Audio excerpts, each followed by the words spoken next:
नमस्कार सर्व माझ्या गोडताईंचं मैत्रिणींचं अगदी मनापासून स्वागत आहे सर्वांना. श्री स्वामी समर्थ. शुभ सकाळ. तिकडे शिरूला बघू शकता कशा पद्धतीनं त्याची लाडीगुडी चालू असते. कासवासारखं बसतो आणि आतमध्ये टुकूर टुकूर बघत असतो. दिनेशचं काय चाललेलं आहे तर दिनेशला म्हणलं केस कट करू नये, म्हणजे 2 दिवस झाले दिनेशची तब्येत ठीक नाही आहे. आणि आमच्या घरी काय म्हणलं जातं, म्हणजे केस जास्त वाढले की तब्येत ठीक राहत नाही, म्हणजे ते केस जा आपल्यासोबत हे करतात, म्हणजे तू मोठा का मी मोठा असं म्हणतात. असं आपल्या घरी म्हणलं जातं. म्हणजे तुमच्याकडे काय म्हणतात ते माहिती नाही, म्हणजे मी म्हणल्यानं थोडंसं नवीन पण वाटेल, पण असं म्हणलं जातं. बाबा वगैरे म्हणतात की केस जास्ती राहू नये त्यामुळे तब्येत बिघडते. तर दिनेशला तेच म्हणते आणि केस कट करायला नको म्हणतो दिनेश. त्याचं जे आहे ना केस बघू शकता कशा पद्धतीने ते ठेवलेलं आहे. दीपक असं नाही ठेवायचा, पण दिनेशला ना केस ठेवायला छान वाटतं. नाही ऐकत, पण 2 दिवस झाले तब्येत ठीक नाही, तर मी म्हणलं अगोदर ते केस बारीक करू नये. आज थोडंफार बरं आहे, तितकी काही तब्येत बिघडलेली नाही आहे. तरी पण दिनेशला नाश्ता वगैरे करून देते. टॅबलेट घ्यायची आहे आणि दूध पण आणायचं आहे. आणि आजची तारीख सांगेन तर 7 मे आहे आणि आज इकडं वोटिंग आहे. वार मंगळवार आहे, तर मला गावाकडे पण जायचं आहे, म्हणजे वोट टाकण्यासाठी. तर म्हणून मॉर्निंगची कामं थोडंसं लवकर आवरले. विचार होता की 9 वाजेपर्यंत गावाकडे जावं थंडीला आणि वोट घालून यावं, पण आता दिनेशचे पप्पा लवकर घरी आले नाहीत. म्हणत होते आता यावेळी तिथं खूप गर्दी असते, आपण दुपारच्या वेळी जाऊया, म्हणजे दुपारी कोणी राहत नाही आणि त्यांना असतात गॅरेजची कामं. तर म्हणत होते यावेळी गॅरेजमध्ये खूप काम आहे, मला येणं होणार नाही. तिथं गेल्यानंतर पण आपल्याला भरपूर वेळ थांबावं लागतं. पण माझं म्हणणं कसं होतं, एक वेळा वोट वगैरे टाकून यावं, मग आल्यानंतर जे आहे आपलं स्वयंपाक पाणी करत राहावं दिवसभर, असा विचार होता. पण आता नाही आलेले ते चहा पिऊन गॅरेजला गेलेले आहेत. तर म्हटलं आता स्वयंपाक तरी आपला आवरून घ्यावा. इकडे बघू शकता शिरूला लपणाचिपणी खेळत आहे. दररोजचाच प्रकार आहे. वैष्णवी लपून बसते, हा शोधायला जातो, मग हा लपून बसतो, वैष्णवी याला शोधा येते. जसं एक व्यक्ती जसं आपल्या हावभाव जसं व्यक्त करतो तशा पद्धतीने या शिरू पण आपल्या भावना व्यक्त करतो. थोडंसं ती लपली की मग तिला लगेच वरडायचं काम करत असतो आणि पळत येणं, म्हणजे तिनं दिसली की पळत यायचं आणि सोप्याच्या खाली लपून बसायचं किंवा पडद्याच्या आड लपतो आणि परत मग तिला शोधायला जातो. अशा प्रकारे शेरूचं हे चालत असतं, अशी लाडीगोडी लावत असतो. तर चालू आहे आता मी पटकन स्वयंपाक करून घेते, कारण आता गावाकडे जायचं दुपारी म्हणत होते हे. तर आल्यानंतर कधी स्वयंपाक करणार, आणखीन या उन्हामध्ये दगदगीमध्ये नको वाटत आहे गॅससमोर. तर म्हणलं स्वयंपाक तितका करून घ्यावा. तर दिनेशला म्हणलं कटिंग करू नये, तर म्हणत होता मम्मी तोपर्यंत दूध आलेलं होतं, एसटी आलेली होती, कारण दूध एसटीला येतं. तर असेच निमित्त कारण सांगत असतो, पण केस कट करणार नाही, असा प्रकार दिनेशचा आहे. असो मी नंतर का विना पाठवणार आहे, असं होणार नाही दिनेशला. कारण मी एक गोष्ट धरून बसली की एकच बसते का, ह्या माझा प्रॉब्लेम आहे. जोपर्यंत ती गोष्ट पूर्ण होत नाही तोपर्यंत दिनेश पण तेच म्हणत असतो, मम्मी एक म्हणली की एकच म्हणते. हो, जोपर्यंत दिनेश केस कट करून येणार नाही तोपर्यंत मला चैन पडणार नाही, कारण 2 दिवस झाले तब्येत ठीक नाही. माझ्या डोक्यामध्ये तेच विचार चालू आहेत की केस वाढले त्यामुळे ह्याची तब्येत बिघडलेली आहे. असो, तर इकडे मी दूध गरम करायला ठेवलेलं आहे. वैष्णवीला म्हणलं की बॉटल धुवून ठेव, म्हणजे काहीतरी कुठल्या तरी कामात ती व्यस्त असते. किचनमध्ये आल्यानंतर विचारत असते की मावशी काय करायचं आहे काय नाही आहे, विचारत असते. तर वैष्णवीला म्हणलं ही दुधाची बाटली धुवून ठेवू, म्हणजे कसं असतं ना, एकत्र भरपूर साऱ्या बॉटल्या जमा झालेल्या आहेत. आता जे दूध घेऊन भैया येतात, म्हणजे ते स्वतः येत नाही, फक्त एसटीनं दूध येतं, मग द्यायचं कसं. त्यामुळे मी काय करते, जी दररोज बाटल्या येतात ते स्वच्छ धुवून एक पोतं केलेले, पोतं गच्च भरलेलं आहे. आता एक दिवस ते भैया आल्यानंतर त्यांच्याजवळ ते जे पोतं आहे ते देणार आहे, म्हणजे त्यांना दररोज कुठली बाटली आणणार ते एकत्र आम्ही पोतं भरून देतो, मग ते दररोज एक भरून देत असतात दूध घालून. तर इकडं आता मी काय करत आहे, तर मला बनवायचं आहे भात. रात्रीचा भात उरलेला होता, तर मला या भाताला गरम करून द्यावं, म्हणजे आता सगळ्यांचा नाश्ता होईल यामध्ये. आणखीन मला देवपूजा करायची आहे, तर विचार केला अगोदर स्वयंपाक करावा आणि भात गरम करून देणार आहे. आणि काल मी किराणा आणायला लावलेला होता, ते पण मी भरलेला नाही आहे, तर किराणा पण भरत आहे संग. तर शेंगदाणे इकडे मी डब्यात भरले, थोडेफार खाली सांडल्याशिवाय कुठली कामं माझी होत नाहीत. परत इकडे दिनेशला मी येज बनवण्यासाठी खारी कट करायला सांगितले आहेत, म्हणजे काल किराण्यासोबत मी येजची सामग्री आणायला लावलेली आहे. सगळं अर्धा किलोच्या प्रमाणात. अर्धा किलो खारीक आहेत, अर्धा किलो काळ्या पाटीचं खोबरं आहे आणि पाव किलो बदाम आणायला लावलेले, पाव किलो काजू आहेत आणि काय डीक 2 छटाक मी आणायला लावलेली आहे. आणखीन आपण खसखस वगैरे टाकू शकता, पण ते काही आणलेला नाही दिनेश, फक्त इतकंच मी आणायला लावलेलं आहे. आणि ते खारीक जे आहेत ना ते तयार करायला आपल्याला भरपूर वेळ जातो. आणि गेल्या वेळेस जेव्हा मी येज बनवलेला होता 1 किलोचं प्रमाण होतं, कारण दीपक जात होता ट्रेनिंगवरती, त्यामुळे मी 1 किलोचं येज बनवलेलं होतं. सगळे 1-1 किलोचं प्रमाण होतं आणि मला भरपूर वेळ लागलेला होता खारीक आणि खोबरं कट करण्यासाठी. आणि ते पूर्णपणे मी दीपकला दिलेलं आहे येज बांधून आणि थोडंफार घरी ठेवलेलं होतं. आणि दररोज दिनेश आणि दिनेशचे पप्पा दोघंजण सकाळी त्यांना खूप घाईगडबड असते, जेवायला वेळेत येत नाहीत, त्यामुळे त्यांना 1 अर्धी वाटी आणि दिनेशला 1 अर्धी वाटी मी देत असते. तर संपलेलं आहे, तर विचारायला आणखीन बनवून ठेवा, कारण दिनेश पण सकाळी रनिंगला जातो, आल्यानंतर देण्यासाठी मी बनवून ठेवत आहे. तर दिनेशला अशी मोठं काम दिलेलं आहे, बसल्या बसल्या तू हे खारीक कट करून दे. परत इकडे दूध पण गरम झालेलं आहे, तर वैष्णवीला आणि दिनेशला दूध दिलेलं आहे आणि मी चहा बनवून घेत आहे. तर आज मी खूप दिवसाच्या नंतर दुधाचा चहा बनवून घेते. पिण्याची काही अपेक्षा माझी झालेली नाही आहे, म्हणजे तुम्ही म्हणसाल तर इतके दिवस सोडला आता परत का तू चालू केलेला आहे. तर आज पहिल्यांदाच मी दुधाचा चहा पित आहे आणि खूप दिवस झाले चहा हा विसरूनच गेलेले होते. ना डिकाशन चहा पिलेला आहे ना दुधाचा पिलेला आहे, कारण गरमी खूप आहे. पण आज मी दुधाचा चहा का पित आहे, कारण काय, मला आळस खूप चढलेला आहे आणि एकच विचार येत आहे, चहा पित नाही त्यामुळे मला आळस चढला असला. आता कुठलं तरी काम हातात घ्यायचं म्हणलं की 10 वेळा विचार करते की ते कधी करायचं. ज्या अगोदर मी इतकं फास्टमध्ये कामं आवरायची, पण आता एकही काम होतच नाही. फक्त विचार येतो की बाबा इतकं काम कधी आवरायचं, असं होत आहे. म्हणून माझ्या डोक्यात एक विचार आला की बाबा मी चहा सोडले त्यामुळे असं होत असेल, म्हणजे आळस भरलेला आहे अंगामध्ये. म्हणजे चहा पिल्याने की वेगळीच एनर्जी येते आणि फ्रेश वाटत होतं मला, पण चहा सोडला पित्तामुळे. पण आता अगोदरसारखं पित्त होत नाही आहे मला, कारण मेन मुळात कारण चहाच आहे पित्ताचा. चहामुळे पित्त खूप वाढतं.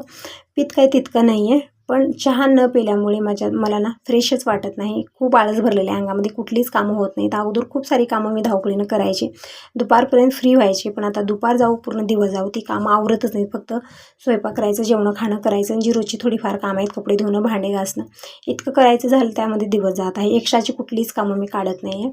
म्हणून म्हणलं आता चहा प्यायचा, कारण आपल्याला फ्रेशच वाटत नाही. म्हणून म्हणलं सकाळी 1 कप चहा प्यायचा, नंतर नाही प्यायचा, असा विचार करून इकडे चहा करून घेतलेला आहे. तर या तर मग सगळेजण दुधाचा चहा प्यायला खूप दिवसाच्या नंतर आज मी दुधाचा चहा पिलेली आहे. आणि इकडे आता भात गरम करायचा आहे मला. आणि यांना एक वेळा फोन लावला की आपण लवकर जाऊन या, तर म्हणत होते आता दुपारी जाऊया, कारण बाबा पण ताईकडे गेलेले आहेत. बाबा पण तिकडून येत आहेत ओट टाकण्यासाठी. तर बाबा येईपर्यंत माझी कामंही आवरली जातील, मग सगळेजण आम्ही जातो गावाकडे. तोपर्यंत मी माझी कामं आवरून घेते, नाहीतरी आल्यानंतर मला ही सगळी कामं आवरत बसावी लागतात. तिकडे बहीण भाऊ दोघंजण ही याची सामग्री जी आहे ती कट करून देत आहेत. खारीक आणि खोबरं त्यामध्ये भरपूर वेळ जातो. तोपर्यंत मी इकडं भात गरम करते. तर जे रात्रीचा भात होता तो मी छान असा मोकळा करून घेतलेला आहे. कढई ठेवलेली आहे गॅसवरती, 2 ते 3 चमचे तेल घेतलेलं आहे आणि त्यामध्ये अर्धी चमची मोहरी आणि अर्धा चमचे जिरं टाकायचं आहे. बाकीची तयारी पूर्ण केलेली आहे. कांदा, हिरवी मिरची, कोथिंबीर सगळं बारीक कट करून घेतलं. कढीपत्ता घेतलेला आहे, छान फ्लेवर येतो. परत इकडं मी शेंगदाणा कूट थोडाफार बनवून ठेवला आणि डाळ जे आहे ना ते पण मी वाटण करून ठेवलेले. कशासाठी, तर पोहे बनतात दर रविवारी आपल्या घरी, सुशेला पोहे, तर त्यामध्ये टाकण्यासाठी मी बनवलेलं होतं. तर जे थोडंफार राहिले ते ठेवले. आता भातात टाकणारे, छान चव येते भाताला. तर इकडं हळदी पावडर संपलेली आहे मसाला डब्यामधली, ते पण मी घेतलेले आहे काढण्यासाठी, म्हणजे संघ माझी किचनची कामं होतात. एक एक करत बसलो तर होत नाही. आपण जर उद्या म्हणलो तर उद्याच होऊन जातं. तसं झालं. हळदीचं जे आहे ना ते डब्बा, ती वाटी रिकामी झालेली आहे 2 दिवस झालं. मी काढतच नव्हते, आज काढलेला आहे फायनली, त्याचा मूर्त लावला. एकदम छोट्या छोट्या गोष्टी असतात आणि ते करणं खूप गरजेचं आहे. थोडासाही आळस काढला आपण की मग ती कामं जिथल्या तिथं राहून जातात. तिकडं कांदा मी परतत आहे, एकदम गोल्डन ब्राऊन करायचा नाही, हलकासा कच्चेपणा गेला कांद्याचा की त्यामध्ये आपल्याला भात टाकायचा आहे. तर इकडे डाळ आणि शेंगदाणा कूट जे थोडंफार मी करून ठेवलेलं होतं ते भातात टाकलं. छान मी मिक्स करून घेते आणि हळदी पावडर टाकली थोडीफार मी भातामध्ये.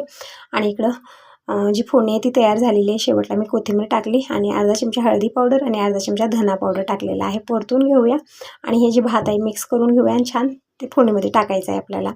छान मिक्स करून घेऊया, एकदम छान टेस्टी भात बनून तयार होतो. आणि वैष्णवीला असा भात खूप आवडतो. ती म्हणत असते की मावशी मला असा भात खूप आवडतो. तर म्हणलं आता ही भातच बनवून द्यावा, दोघांना नाश्ता होईल आणि हे पण आले एवढ्या तर त्यांना पण हेच देणार आहे. मग नंतर मी देवपूजा वगैरे करून घेते. पाणी पण भरायचं आहे मला, खूप सारी कामं आज राहून गेलेली आहेत. तरी पण मी सकाळपासून फास्टमध्येच आवरत आहे, कारण ओट घालण्यासाठी जायचं होतं आम्हाला, म्हणून सगळी कामं लवकर लवकर आवरत होते. तरी पण लेट झालेलाच आहे. कसा वेळ जातो नाही कामामध्ये अजिबात कळत नाही आपल्याला. तर इकडं भात बनून तयार आहे, बघू शकता एकदम छान असा झालेला आहे. यामध्ये आपले 2 फायदे आहेत. एक तर नाश्ता बनतो सोप्या पद्धतीने आणि जर कालचा भात असला तर तो पण नुकसान होत नाही, आणखीन आवडीनं मुलं खातात. अशा पद्धतीनं करून दिलो आपण. तर तिकडं दोघांना दिलेला आहे. आणि आता मी इकडे शेंगदाणे भाजत ठेवलेले आहेत. परत इकडं ताजा भात बनवण्यासाठी तांदूळ घेतलेले आहेत, गिलासभर तांदूळ घेतले, जास्त नाही घेतलेला आहे, कारण काल जे भात बनवला ते तसंच राहिलेला होता. दिनेची तब्येत ठीक नव्हती, दिने जेवण केलं नाही, त्यामुळे वैष्णवी पण केली नाही. ती कुरकुरे खाल्ली, आंबे खाल्ली, हे ते खाल्ली, पण जेवण नाही केलं तिनं. त्यामुळे तिची कालचा स्वयंपाक आहे ना खूप नुकसान झालेलं आहे. भात मी गरम करून दिलं, पण भाजी वरण हे जे होतं ना सगळं टाकून दिलेलं आहे. म्हणून आज थोडाच भात मी बनवत आहे. आणि तसं तर गरमीचे दिवस आहे, जास्त स्वयंपाक बनवलं तर खपत नाही, खराब होतो. नंतर सकाळी बनवलं तर दुपारी नाही खात, दुपारी बनवलं तर रात्री नाही खात, अशा प्रकारे होत आहे. त्यामुळे जेव्हाच्या तेव्हा थोडंफार मी बनवत असते. तर इकडं भात ठेवलेला आहे तिकडच्या काउंटवर शिजत आहे. तोपर्यंत मी इकडं शेंगदाणे भाजून घेते. गॅस बंद केले, शेंगदाणे भाजलेले आहेत. गरम तवा आहे, लोखंडी तवा आहे, जास्त वेळ गरम राहतात, म्हणजे जाड आहे तवा खूप. म्हणलं थोडा वेळ ठेवावं, गार होत राहतील. तोपर्यंत आपण भाजीची बाकीची तयारी करूया. तर आज मी दुधीची भाजी बनवत आहे. काल पण हेच बनवलेली आहे. तुम्ही म्हणाल ताई दररोज दुधी. तर हो, मोठी दुधी होती थोडीशी, त्यामुळे त्यामध्ये 2 भाग केले आणि काल मी भाजी बनवली होती. आणि खूप अशी ना एकदम निब्बर त्यामध्ये बिया झालेल्या आहेत. तर त्याची साल काढून घेतली आणि मी जे बिया आहेत ना ते वेगळ्या केल्या आणि कट करून घेतलेला आहे. परत इकडं कोथिंबीर घेतली, कढीपत्ता घेतला आणि इथं 2 टमॅटो बारीक कट करून घेतलेले आहेत. मी ते पण भाजीला टाकणार आहे. छान होते मिक्स भाजी. परत लसूण पण इकडं सोलून घेत आहे. दिनेशचं काय जरा चाललेलं आहे. तर शिरूला दूध चपाती सगळं कुस्करून टाकलेलं आहे. त्याची पण जेवणाची वेळ झालेली आहे. तर शिरूचं पण जेवण झालेलं आहे आणि दिनेश आणि वैष्णवीनं पण गरम केलेला भात खाऊन घेतलेला आहे. फक्त मी यांचा वेट करत होते, म्हणजे आल्यानंतर नाश्ता वगैरे करतील आणि आपण ओट टाकायला जाऊया. पण नाही येते, त्यांना कामं वगैरे असतील. तोपर्यंत मी किचनचं आवरून घेते. परत देवपूजा पण करायची आहे. तर शेंगदाणे इकडे भाजून घेतलेली छान गार झालेले आहे. तर दिनेशला म्हणलं शेंगदाणे वाटून दे, तोपर्यंत मी भाजीची तयारी करून घेते. म्हणजे किचनपासून आत्ताच उठवलेले होते, कारण इथं जे बसणं आहे ना ते मेन जागा आहे दोघांची. दीपक असो दिनेश असो किचन काउंटरवर बसून कानात बोलत असतात. खूप काही गोष्टी त्यांना सांगायच्या असतात. मी म्हणलं निवांतपणे खाली बस म्हणून खाली बसवलेलं होतं जबरदस्तीनं. परत येऊन इथंच बसलेलं आहे. तर म्हणलं बसल्या बसल्या शेंगदाणे वाटून दे, तोपर्यंत मी इकडे भाजी बनवून घेते. तर कढईमध्ये मी 2 चमचे तेल घेतलेलं आहे, मोहरी जिरं टाकलेलं आहे. तोपर्यंत दिनेशने इकडं थोडेफार शेंगदाणे वाटून दिले, ते डब्यात घातलेत. म्हणजे बारीक काम करायला नको वाटतात. फक्त मिक्सरमध्ये शेंगदाणे टाकून दिले आणि वाटून घेतलेले आहे. परत डब्यात घालण्यासाठी जमत नव्हतं त्याला, ते कूट टाकलेलं आहे, कारण पटकन भरणं गरजेचं आहे. मुंग्या खूप लवकर येतात आणि एक वेळा मुंग्या झाल्या यामध्ये की ते काढणं कठीण होतं. तर इकडे कढईमध्ये 2 चमचे तेल घेतलं, मोहरी जिरं टाकलं, लसूण टाकलेला आहे, कढीपत्ता टाकलेला आहे. मस्त फ्लेवर येतो ताज्या कढीपत्त्याचा. परतून घेऊया आणि कोथिंबीर टाकलेली शेवटला. परतून घेऊ. बघू शकता जास्त गोल्डन ब्राऊन लसणाला होऊ द्यायचं आणि हलकासा कच्चेपणा गेला की त्यामध्ये मी दुधीच्या फोडी टाकलेल्या आहेत. खूप छान भाजी बनते अशा पद्धतीनं. एकदम चविष्ट जी फोडणीचा टेस्ट येतो ना ते छान यामध्ये उतरला जातो. तर फोडणीमध्ये मी या फोडी टाकून थोडा वेळ परतून घेतलं. आता टाकूया सुके मसाले. सुक्या मसाल्यामध्ये अर्धा चमचा हळदी पावडर टाकलेली आहे, 1 ते 1.5 चमचा लाल मिरची पावडर, अर्धा चमचा धनिया पावडर टाकलेला आहे. परतून घेतलं थोडा वेळ. आता टाकूया टमॅटो. तर इकडं 2 टमॅटो बारीक कट करून टाकलेले आहेत, भाजीला चव छान येते. परतून घेतलेला आहे आणि शेंगदाणा ज्यांना दिनेशनं पूर्ण वाटून दिले ते पण मी डब्यात भरून ठेवते.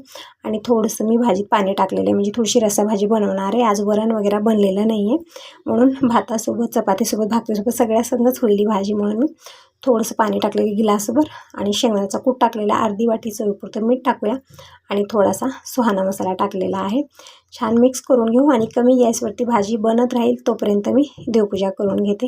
कारण कसं असतं ना, एक वेळा किचनमध्ये लागलो की असं वाटतं की पूर्ण किचनचं आवरून घ्यावं, भाजी भात चपाती जेही बनवायचं ते बनवावं, किचनपासून फ्री व्हावं, मग बाकीची कामं आवरावी. त्यामुळे मला लेट होतो देवपूजेला. नाहीतरी काय होतं ना, आंघोळ झाल्यानंतर अगोदर मी देवपूजा करत असते, पण आज लेटच झालेलं आहे मला. तर असं आता पटकन मी स्वयंपाकच करून घेते. तर इकडं भाजी भात बनत आहे तोपर्यंत मी कणिक मळून घेते. तर इकडं पीठ काढून घेतलेलं आहे 2-3 प्लेट मी आणि थोडंसं मीठ टाकलं आणि थिक असं हे कणिक मळून ठेवणार आहे. म्हणजे कणिक भिजत राहील तोपर्यंत मी बाकीची कामं आवरून घेते. काय असतं ना, आता यांची कामं तिथली फ्री झाले गॅरेजमधली की मग आले की मग थांबणार नाही, चल चल चल त्यांचं चालू असतं. मग त्यावेळेत माझी कामं जर सांगितली अडचणी तर ते काय ऐकणार नाहीत. पुरुष मंडळीचं तसंच असतं, सगळ्यांच्या घरामध्ये असाच प्रकार असावा. आपण किती वेळाही फोन लावू सगळा व्यर्थ आहे, पण एक वेळा ते घरी आले आणि त्यांनी सांगितलेलं काम वेळेत नाही झालं की मग झालं ओरडाय चालू होतं. त्यामुळे ते येईपर्यंत मी किचनचं आवरून घेते, कारण आल्यानंतर परत आपल्याला गरमीमध्ये हे आपल्यालाच करायचं असतं. म्हणून मी अगोदर हे केलं आणि इकडं आता अगोदर मी देवपूजा करून घेते. चपाती आणि भाकरी ते नंतर करणार आहे, कारण देवपूजेलाही भरपूर लेट झाला तर की ठीक वाटत नाही. तर देवांना मी किचन काउंटरच मी स्नान घालत असते. तर सगळे देव उचलून मी किचन काउंटर ठेवलेले आहेत आणि आज आसन वगैरे मी काही चेंज केलेलं नाही आहे. अशा प्रकारे वरून साफसफाई केलेली आहे. जी रांगोळी काढली होती ते पण मी पूर्ण काढून स्वच्छ करून घेतलेलं आहे. आणि जोपर्यंत मी देवांना स्नान घालते तोपर्यंत दिनेशला आणि वैष्णवीला पाठवलेले फुलं आणण्यासाठी, म्हणजे फुलं घेऊन येतील तोपर्यंत मी पटकन देवपूजा करून घेते. आणि पाणी मी 1 हांडा भरलेला आहे तांब्याचा पिण्यासाठी आणि देवांसाठी पाणी मी आत्ता भरून घेत आहे. म्हणजे सकाळी नुसती घाई गडबड धावपळ असते आपल्या मागं, त्यामुळे या हांड्यातलं पाणी तसंच राहून गेलं, मी काढलंच नव्हतं. आता भरून घेतलं आणि 1 मग भरून घेतलेला आहे आणि इकडे हांडा भरत आहे तोपर्यंत मी देवांना स्नान घालत आहे. म्हणजे थोडीशी घाई गडबड केलं तर आपली कामं वेळेत होणार आहेत. आणि ज्या दिवशी कुठेतरी जायचं म्हणलं की त्या दिवशी लागोपाठ मी कामं आवरत असते. मला एकच विचार असतो की घरी आल्यानंतर मला ती कामं करावीशी वाटत नाहीत, तर सगळं आवरून जावं एकच नाद असतो माझ्या डोक्यामध्ये.